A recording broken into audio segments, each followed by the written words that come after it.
bersyukur atas kehadirat Allah Subhanahu wa Ta'ala yang senantiasa memberikan rahmat dan karunia-Nya kepada kita semua, serta rahmat kesehatan juga kita bisa dapat berkumpul di tempat ini dalam keadaan sehat dan walafiat.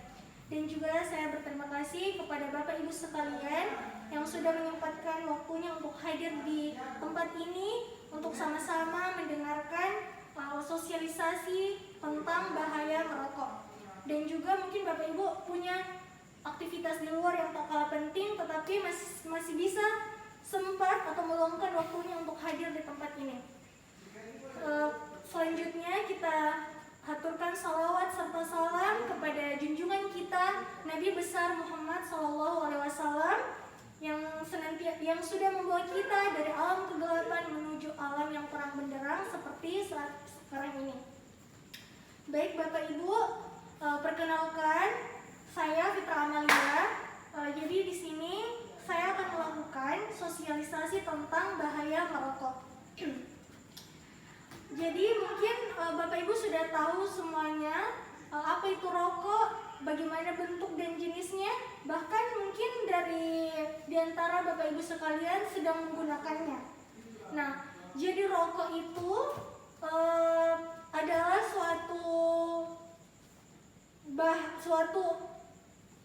suatu bahan yang dimana berisi kandungan yang berasal dari tumbuh-tumbuhan yang sangat berbahaya untuk apabila masuk ke dalam tubuh kita.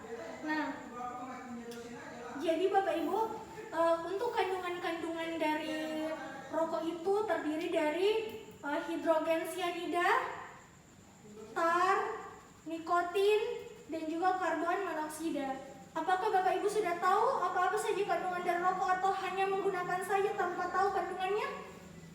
Belum. Tahu.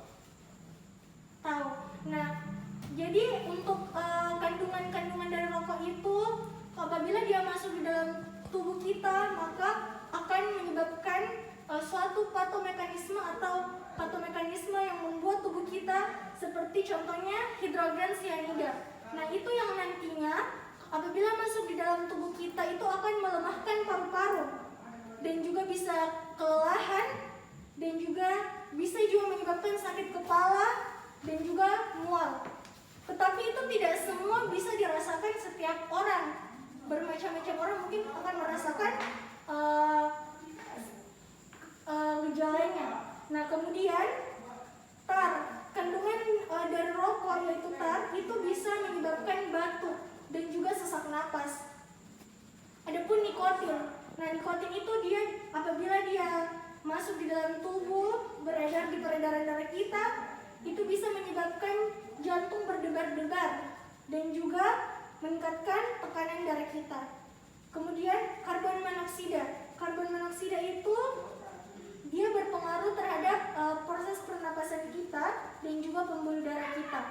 Nah, untuk merokok mungkin sudah dilakukan untuk pria dan wanita, tetapi mungkin kebanyakan dilakukan oleh kaum pria.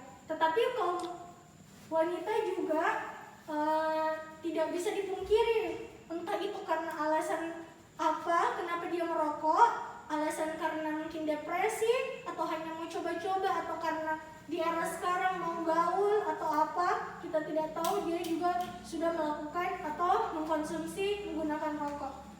Nah, ada kata-kata yang mungkin kita sudah tahu bahwa di masyarakat terdengar apabila kita meminta orang, kita tidak bisa menyuruh orang itu berhenti dengan tiba-tiba harus berhenti. Tetapi mungkin ada beberapa banyak dari kita yang sudah merokok itu dari sudah belasan tahun yang lalu. Mungkin dia merokok dari SD, dari SMP, SMA, dan bila umurnya sekarang sudah 50 tahun, sudah berapa tahun dia merokok? Bayangkan sudah 15 tahun. Jadi kandungan-kandungan rokok itu yang masuk di dalam tubuh itu sudah begitu lama, sudah belasan tahun. Jadi bayangkan paru-paru kita itu sudah bagaimana apabila kita sudah menjadi perokok aktif yang cukup lama. Bisa dibayangkan Bapak Ibu? Ya, jadi yang sudah saya katakan tadi, kita bisa meminta orang berhenti semudah itu. Tetapi ada banyak yang bisa dicoba untuk membuat orang itu berhenti, yaitu dengan proses-proses yang harus kita lakukan dengan bertahap-tahap. Jadi kan Bapak Ibu sudah tahu kandungan dari rokok itu cukup berbahaya bila masuk di dalam tubuh kita. Selain berbahaya, dia juga menguras dompet kita. Bayangkan, Bapak Ibu bekerja, mungkin itu harga rokok juga untuk era sekarang itu cukup mahal. Mungkin harganya itu berapa Bapak Ibu? 25, ada yang mungkin 30, entah bermacam-macam harganya. Mungkin itu bisa kita gunakan untuk diri sendiri yang lebih bermanfaat, seperti ditabung untuk beli pakaian, atau juga bisa untuk keluarga Bapak Ibu, anak-anak Bapak Ibu. Nah, apabila Bapak Ibu mungkin dalam setiap hari itu mengkonsumsi rokok berbungkus-bungkus, pasti uangnya juga akan habis di situ. Bukan kita gunakan yang lebih bermanfaat. Nah, Bapak Ibu sekalian, yang sangat saya banggakan dan saya hormati, bahwa ada kata-kata yang saya dengar bahwa bila merokok mati, tidak merokok mati. Bagaimana menurut Bapak Ibu? Apakah itu betul? Ya, betul ya. Tetapi betul, saya juga mengatakan itu betul, merokok mati, tidak merokok mati. Tetapi alangkah lebih bagusnya bila Bapak Ibu diberikan umur yang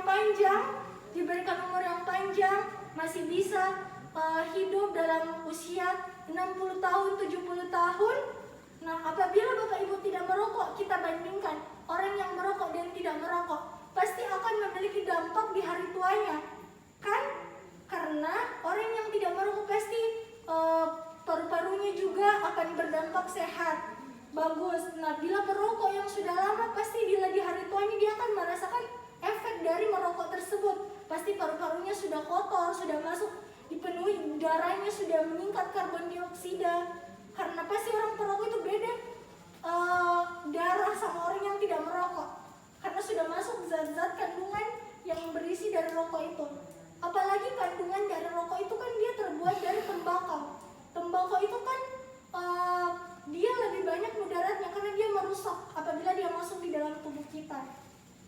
Jadi alangkah baiknya Bapak Ibu untuk lebih aware terhadap diri kita sendiri dan masa tua kita, karena kita sudah tahu dampaknya sangat berbahaya bagi kita, dan lebih kita pikirkan untuk masa tua, untuk bisa memiliki kehidupan di masa tua yang lebih baik dan lebih sehat.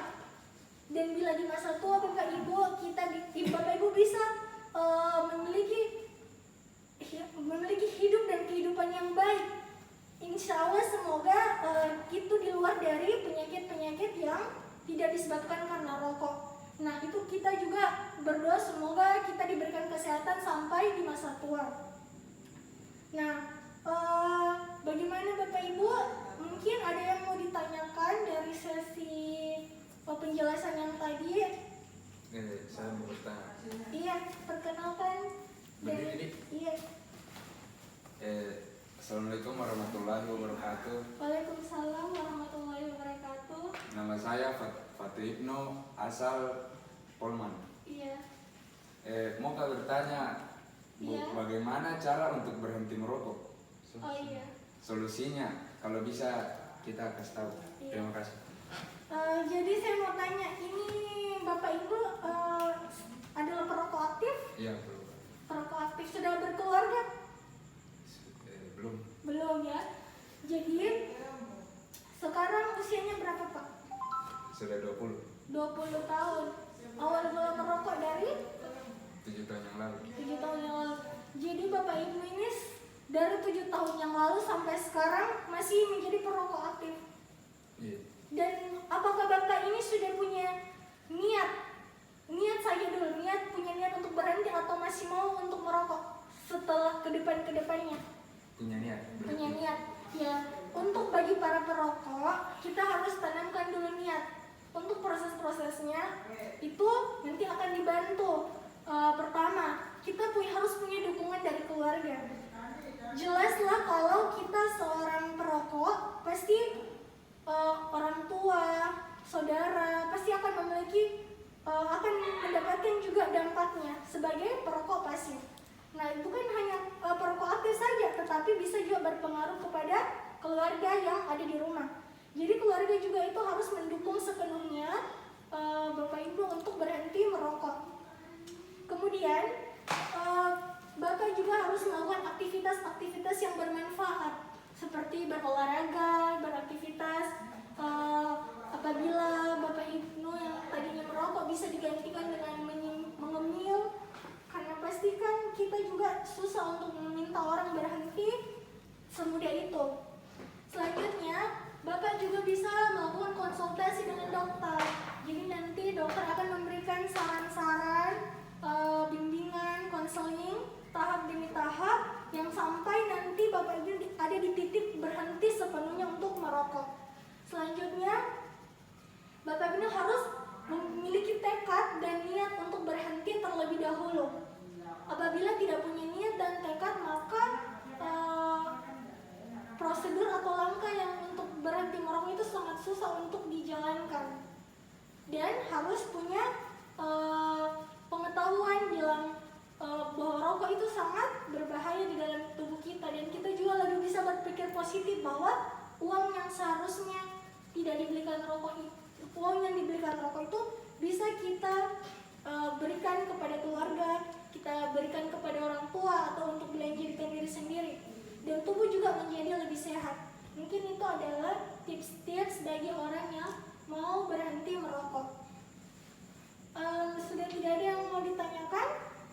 Baiklah, mungkin semoga sosialisasi tentang bahaya merokok ini bisa bermanfaat bagi kita semua. Saya tidak menakut-nakuti, saya juga belajar, kita sama-sama belajar. Semoga sosialisasi ini bisa menjadi pembelajaran bagi kita ke depan, dan juga bisa diberitahu kepada orang dengan menasihati, tetapi bukan dengan cara menekan. Kita menasihati, mengingatkan bahwa berhentilah merokok karena dampaknya itu sangat berbahaya.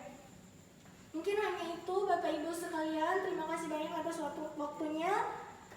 Billahi fisabilillah fastabiqul khairat. Assalamualaikum warahmatullahi wabarakatuh. Waalaikumsalam warahmatullahi wabarakatuh.